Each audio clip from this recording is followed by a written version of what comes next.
नमस्कार प्रणाम। मैं आपका अपना विशु राय हाजिर हूँ विश्व वारदात तक के एक और नए एपिसोड के साथ, एक ऐसी सच्ची घटना के साथ जो बेहद ही रोचक है, लेकिन रोचक के साथ साथ इंसानियत को शर्मसार कर देने वाली है।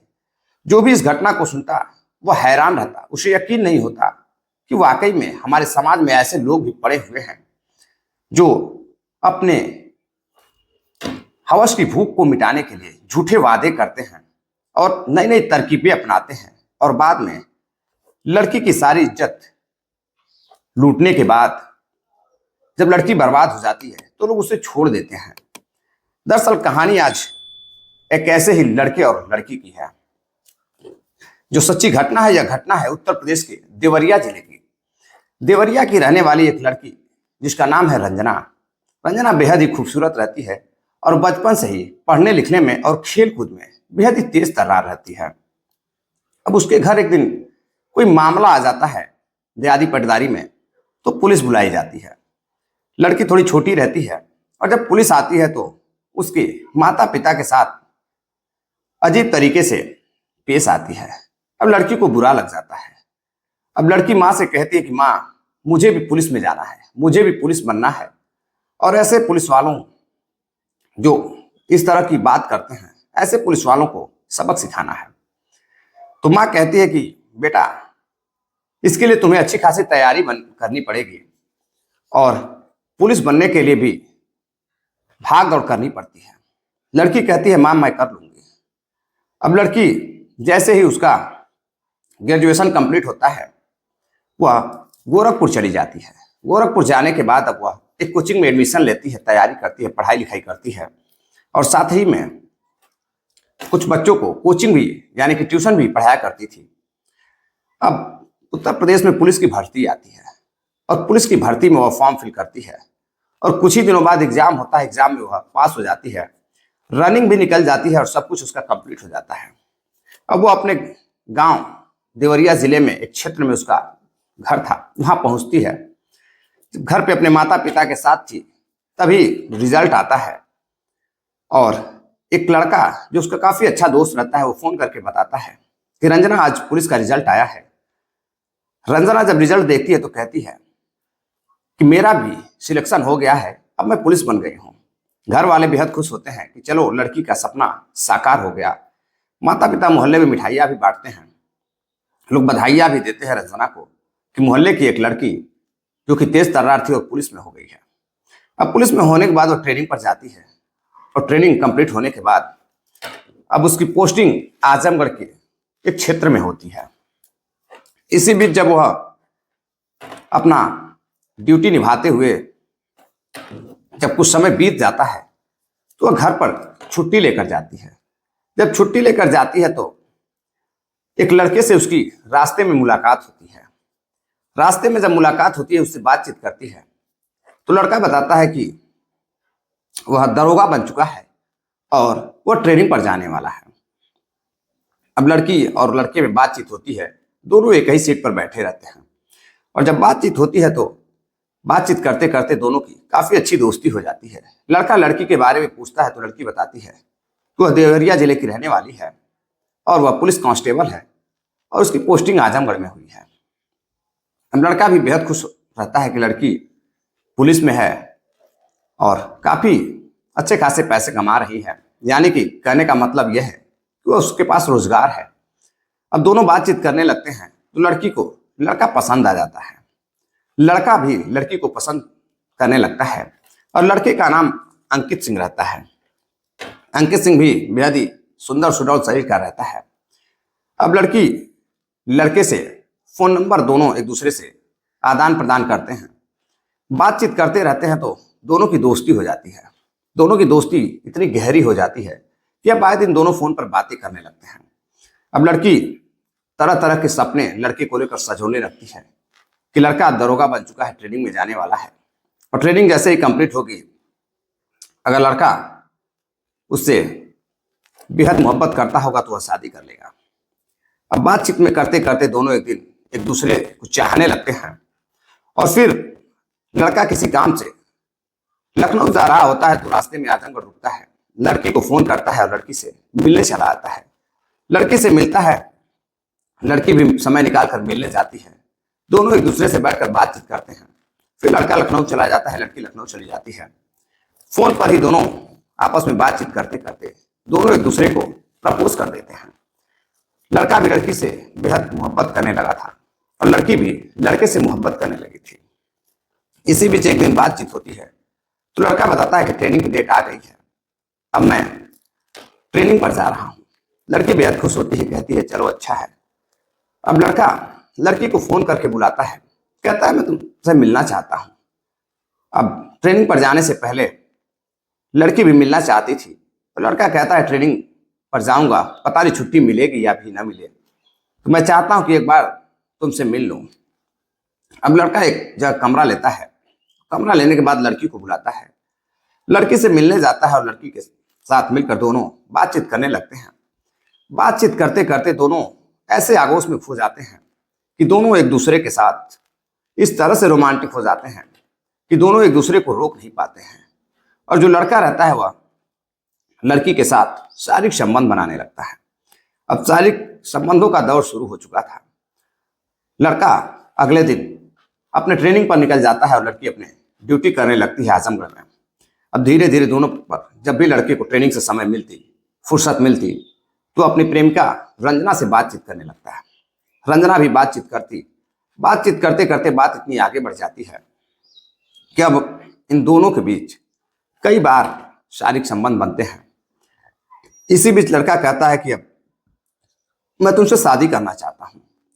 लड़की भी बड़ी खुश होती है कि चलो काफी अच्छा लड़का है, वो कहाँ लेडी कांस्टेबल और दरोगा से उसकी शादी होगी। और बात यहाँ लेडी कांस्टेबल और दरोगा की नहीं है, बात यहाँ मोहब्बत की थी। दोनों एक दूसरे को बेहद पसंद करते थे। इसी बीच लड़का फिर से लड़की को मिलने के लिए ट्रेनिंग सेंटर के पास ही बुलाता है और वहां एक कमरा लेता है और कमरे पर लड़की से मिलने जाता है। जब लड़की से मिलने जाता है तो लड़की कमरे पर जाती है और दोनों बाहर जाते हैं, खाते पीते हैं और रात का जो वक्त रहता है वह दोनों एक दूसरे के साथ गुजारते हैं। साथ गुजारने के बाद जब लड़की घर आती है आजमगढ़, ड्यूटी देते समय उसे एक दिन समस्या होती है कुछ, तो डॉक्टर के पास जाती है। डॉक्टर बताते हैं कि वह प्रेग्नेंट है। अब जैसे ही वह यह बात सुनती है प्रेग्नेंट है तो उसके पैरों तले जमीन खिसक जाती है। वह परेशान होने लगती है और बाहर निकलकर अपने प्रेमी को फोन करती है।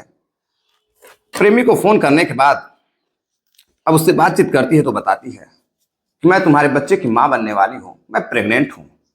अब जो दरोगा लड़का ट्रेनिंग पर रहता है वो बातचीत करता है, कहता है देखो अभी तो मेरी ट्रेनिंग कंप्लीट नहीं हुई है, अगर यह बात लोगों तक पहुंचेगी तो बहुत बदनामी होगी। एक काम करो, लड़के का गर्भपात करा दो। कहीं किसी प्रकार से लड़का आता है और दोनों मिलकर किसी डॉक्टर के पास जाते हैं और एबॉर्शन करा देते हैं। एबॉर्शन कराने के बाद फिर से दोनों बातचीत करने लगते हैं। फिर 2 महीने बाद लड़का लड़की से मिलने की बात करता है। अक्सर कर दोनों फोन पर जैसे अमूमन प्रेम प्रेमिका बात करते हैं वैसे ही दोनों एक दूसरे में खोए रहते हैं। फिर से लड़की जाती है और फिर से लड़का अपनी प्रेमिका के साथ शारीरिक संबंध बनाता है। अब शारीरिक संबंध बनाता है तो फिर लड़की डरने लगती है। लड़की मना करती है कि नहीं, शादी के बाद यह सब अच्छा होगा, एक बार तो मैं अबॉर्शन करा चुकी हूं, दोबारा मैं नहीं चाहती हूं। लड़का कहता है कि जब मैं तुमसे शादी करने के लिए तैयार हूं तो तुम्हें डरने की क्या जरूरत है। और इसी बीच अब लड़का कुछ ऐसी हरकतें करता है कि अपने प्रेमिका के साथ अश्लील वीडियो और नग्न अवस्था में और कुछ फोटोज बना लेता है, फोटोज खींच लेता है और वीडियो बना लेता है। अब वीडियो बनाने के बाद फिर कुछ दिन बाद पता चलता है कि जो लड़की होती है वह फिर फोन करती है और बातचीत करती है। तब उस फिर लड़के को बताती है कि वो डरी हुई है, कुछ ऐसी चीजें ऐसी हरकतें उसके साथ हो रही हैं जिसे वो समझ नहीं पा रही है। अब खूबसूरत लेडी पुलिस रंजना फिर से अपने प्रेमी से बात करती है और कहती है कि मैं तुमसे मिलना चाहती हूँ। मिलने के बाद वह कुछ बातें बताती है प्रेमी को, तो प्रेमी लेकर फिर से डॉक्टर के पास जाता है। डॉक्टर के पास जाता है, उसी डॉक्टर के पास जिसके पास पहले गए थे। बातचीत होती है तो बात आगे बढ़ती है और फिर से डॉक्टर इलाज कर बताता है कि वह दोबारा प्रेग्नेंट हो चुकी है। अब लड़की परेशान हो जाती है। लड़की कहती है कि ठीक है, अब क्या चाहते हो। तो जो लड़का रहता है अंकित, वह बताता है कि ठीक है, इस बार फिर से तुम चाहे दवा के माध्यम से चाहे जैसे भी तुम गर्भपात करा दो, और जैसे ही मेरी ट्रेनिंग खत्म होती है मैं तुमसे शादी कर लूंगा। अब कुछ दिनों बाद उसकी ट्रेनिंग खत्म हो जाती है। ट्रेनिंग खत्म कर अब उसकी पोस्टिंग होती है देवरिया में। देवरिया में एक जगह लगती है गौरी बाजार थाना। गौरी बाजार थाना के अंतर्गत एक पुलिस चौकी पर वह चौकी का प्रभारी नियुक्त हो जाता है। अब चौकी का प्रभारी नियुक्त हो जाता है, लड़की फिर बातचीत करती है और उसे बधाई देती है कि अब तो तुम्हारी ट्रेनिंग कंप्लीट हो गई, अब तुम मेरे ही क्षेत्र में देवरिया में आ चुके हो, अब अपने घर वालों से बातचीत करो और शादी कर लेते हैं। जब लड़के की पोस्टिंग हो जाती है, चौकी प्रभारी बन जाता है, तो वह उसके घर नए नए तमाम तरह के रिश्ते आने लगते हैं।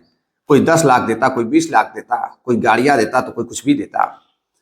अब प्रलोभन में पड़ जाता है लड़का, उसके घर वाले, और वह बातचीत घर पर नहीं करता है। अब लड़की अगले दिन जब फोन करती है अपने प्रेमी अंकित को, तो अंकित का फोन स्विच ऑफ आने लगता है। अब ऐसा कई बार होता है। कई बार वह फोन करती लड़की तो लड़का कहता है कि देखो मैं बिजी हूं, काम बहुत ज्यादा है, तुम्हें तो पता ही है पुलिस प्रशासन का काम जिम्मेदारी भरा होता है और मुझे बात करने की फुर्सत नहीं है। कई बार कई तरह का बहाना करता, कभी कभी फोन बंद कर देता, तो कभी घर पर हूं, बात नहीं कर पाऊंगा। अब लड़की परेशान होने लगती है। लड़की परेशान होने लगती है, वह शादी का दबाव बनाने लगती है। तो एक दिन लड़का फोन करके कहता है कि देखो मैं तुमसे शादी नहीं कर पाऊंगा। अब शादी नहीं कर पाऊंगा, इसके पीछे भी कुछ रीजन होगा। लड़की कहती है कि तुमने जो मेरे साथ किया है वो सही नहीं किया है। मैंने कई बार मना किया, लेकिन फिर भी तुमने मेरे साथ जबरदस्ती की और आज तुम मुझे ब्लैकमेल कर रहे हो। दरअसल लड़के के पास उसकी जो फोटोज और वीडियोज रहती है, वह कहता है मैं इसे वायरल कर दूंगा और तुम उससे शादी करने से मना कर दो, अब तुम अपना काम देखो, तुम कहीं और शादी कर लो। अब जैसे ही लड़की यह बात सुनती है कि जिसके साथ वह सालों से थी, कई बार शारीरिक संबंध बनाया, अब वो लड़का उसे यूज करने के बाद अब उसे पोस्टिंग मिल गई है, वो कह रहा है कि अब तुम किसी और से शादी कर लो। अब वो समझ जाती है कि यह मोहब्बत नहीं थी, यह सिर्फ छलावा था और यह सिर्फ लड़की को यूज किया गया है। अब लड़की परेशान हो जाती है। वह कहती है अगर तुमने वीडियो डिलीट नहीं की और तुमने शादी नहीं की तो मैं तुम्हारे एसपी से तुम्हारी शिकायत कर दूंगी। लड़का कहता है अगर तुमने शिकायत करने की कोशिश की तो मैं यह सारी वीडियो तुरंत ही वायरल कर दूंगा। अब लड़की परेशान हो जाती है। अब लड़की समझ नहीं पाती है कि जो गलती उसने की है जाने अनजाने में, अब वो मोहब्बत एक ऐसी चीज है कि जिसे भी यह बीमारी हो जाती है वो उससे बच नहीं पाता है। और आजकल तो लड़कियां इस कदर खो जाती हैं कि जो लड़का कहता है वो करने के लिए तैयार हो जाती हैं। उन्हें लगता है कि जो भी लड़का कह रहा है, विश्वास दिला रहा है, वो बिल्कुल सही कह रहा है। प्यार में जो नाजायज चीजें भी होती हैं वह भी हकीकत लगने लगती हैं, वह भी अच्छी लगने लगती हैं। अब लड़की परेशान होती है, सोचने लगती है कि आखिर वह अपनी यह दुख भरी कहानी जो उसके साथ हुई है वह किसी से कहेगी तो कोई यकीन नहीं करेगा, और जिससे भी कहेगी वह लड़की को ही गलत ठहराएगा। और दूसरी चीज की वो अपने परिवार वालों से बता नहीं सकती थी क्योंकि कोई भी उसके कैरेक्टर पर उंगली उठाएगा। अब वो बहुत परेशान होने के बाद अब डिसीजन लेती है। डिसीजन लेकर फिर से लड़की को फोन करती है और कहती है देखो अब तुम शादी नहीं करोगे तो मैं आखिरी बार कहने जा रही हूँ, मुझे कुछ ऐसा करने जा रही हूँ जिससे अब तुम्हें समस्या होगी। अब मैं तुम्हारे खिलाफ लड़ाई लड़ूंगी, मैं डरने वालों में से नहीं हूँ।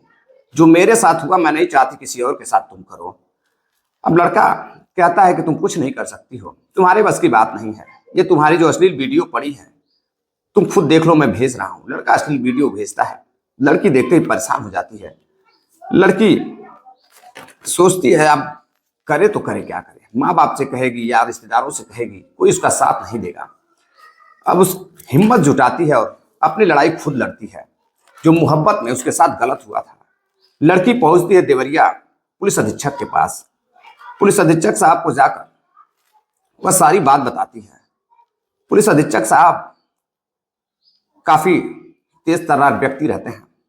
वह कहते हैं ठीक है, इस बातों को गुप्त रखा जाएगा और मैं बहुत जल्द कोई ना कोई कार्रवाई करूंगा। लड़की आजमगढ़ चली जाती है। एसपी साहब को लिखित शिकायत दर्ज कराकर फौरन ही एसपी साहब जांच के आदेश देते हैं। जब जांच होती है, एक टीम जब पहुंचती है चौकी प्रभारी के पास, चौकी प्रभारी हैरान रहते हैं कि पुलिस की टीम मेरे यहाँ शायद किसी काम से आई हो, लेकिन पुलिस जब जाती है तो उन्हें खुद गिरफ्तार करती है। गिरफ्तार कर एसपी ऑफिस ले जाती है। वहां ले जाकर पूछताछ होती है, बातचीत होती है। और जब एसपी साहब फोन डिटेल्स, कॉल डिटेल्स और जितने चैट रहते हैं और जो अश्लील वीडियो फोटोज रहती हैं, तो पाया जाता है कि वाकई में लड़के ने गलत किया है। अब जब एसपी साहब जांच पड़ताल कर लेते हैं, लड़के की गलती पाने के बाद एसपी साहब फौरन ही कई धाराएं 376, 313, 323, 504, 506 आईपीसी के तहत मुकदमा दर्ज होता है और उन्हें जेल भेज दिया जाता है। अब जो कोई भी इस घटना को सुनता, चाहे किसी भी पुलिस थाने के लोग हों, पुलिस वाले हों या कोई भी अधिकारी हों, सभी लोग हैरान रहते हैं। दरअसल जरूरत है आजकल की महिलाओं को, बेटियों को, बहनों को सतर्क रहने की, जागरूक रहने की। आप जिससे भी मोहब्बत कीजिए, मोहब्बत करना गुनाह तो नहीं है, लेकिन कहीं ना कहीं अपनी जो आत्मा है, जो माता पिता का सम्मान है, उसे बचाए रखिए। और शादी के बाद शारीरिक संबंधों का जो दौर है उसको ध्यानपूर्वक अपना देखते रहिए, क्योंकि शादी से पहले जो भी इस तरह की हरकतें लोग कर रहे हैं, 90% ऐसा हो रहा है कि लोगों को धोखा मिल रहा है, प्यार में बेवफाई मिल रही है, यूज करने के बाद लोग छोड़ दे रहे हैं और लड़कियां फिर सन के मारे किसी से कुछ कह नहीं पा रही हैं। यहाँ तो वनरंजना ने काफी हिम्मत जुटाई और एसपी साहब के पास अपने दुखों के पहाड़ को बयां किया और हिम्मत दिखाने के बाद लड़के को जेल भिजवाने में कामयाब रही। कहीं ना कहीं अंकित को लगता था कि लड़की की जो वीडियो है वो मेरे पास है अंकित, और लड़की कुछ कर नहीं सकती है, वो उसे यूज करता रहा। दरअसल इस कहानी, इस घटनाक्रम को सुनाने का उद्देश्य आप सभी साथियों को जागरूक करना है, सावधान करना है, किसी को हैरान करना या परेशान करना नहीं है।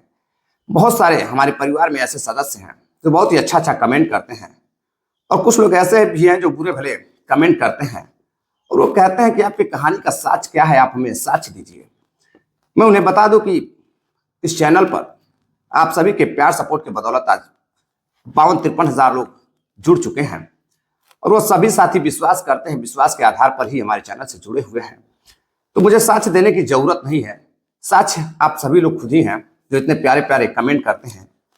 और कई साथी बहुत सारे चीजें करते हैं कि मैं ये कर दूंगा, मैं वो कर दूंगा। मैं उनसे कहना चाहता हूं कि आपको अगर साक्ष्य चाहिए तो आप हमारे इंस्टाग्राम पर जुड़िए और इंस्टाग्राम पर मैं आपको साक्ष्य भी दे दूंगा, क्योंकि होता है कई बार बहुत सारे साथी ऐसे होते हैं, दोस्त ऐसे होते हैं कि उन्हें प्रूफ चाहिए होता है। तो प्रूफ देने की जरूरत तो नहीं है, खुद यह चैनल एक विश्वास का चैनल है, विश्वास के साथ जुड़ा हुआ है। बहुत सारे साथी जो इतना प्यार सपोर्ट देते हैं वो विश्वास के लिए ही देते हैं, उन्हें विश्वास है इसलिए देते हैं। तो जिनको सबूत चाहिए, प्रूफ चाहिए कहानी का कोई भी, तो हमारे इंस्टाग्राम चैनल पर मैसेज करें, मैं जरूर उन्हें साक्ष्य दिखाऊंगा। चलते चलते कुछ साथियों ने कमेंट किया है जिनका नाम है धर्मेंद्र सोनकर जी हैं, अनित कुमार हैं, आदित्य कनौजिया हैं, सुनील चौधरी जी हैं सेंट्रल जेल राजस्थान से, यह भी हेड कांस्टेबल हैं, देव कुमार तिवारी हैं, प्रवीण सिंह हैं, सोहन लाल सेठिया जी हैं बीवर राजस्थान से, नासिर पठान हैं। आप सभी साथियों का बहुत बहुत धन्यवाद जो आप इतना प्यार सपोर्ट देते हैं। मिलते हैं एक और नई कहानी के साथ, तब तक के लिए इजाजत दीजिए। जय हिंद, नमस्कार।